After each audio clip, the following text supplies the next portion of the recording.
Here at Decks Direct, we know 3 things about summer: decks, lakes, and bugs.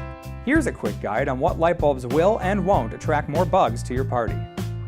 Incandescent bulbs, generally used in only older and larger light fixtures, are going to be the main offender for enticing insects. Incandescent bulbs create light by the use of a filament inside. When an electrical current passes through the filament glows and heats to a temperature that produces light. That heat is what appeals to bugs and leads them over to your lighted area. LEDs, or light-emitting diodes, are illuminated solely by the movement of electrons when powered. With no filament required, these LED bulbs produce no heat, making them safe for children and virtually unnoticeable to bugs.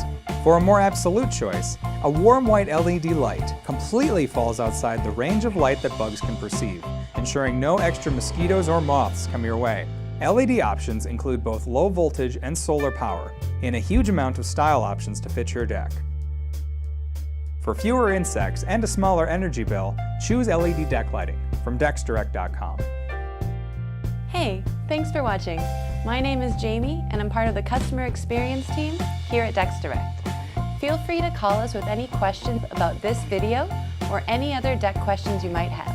We're always helping people build better decks.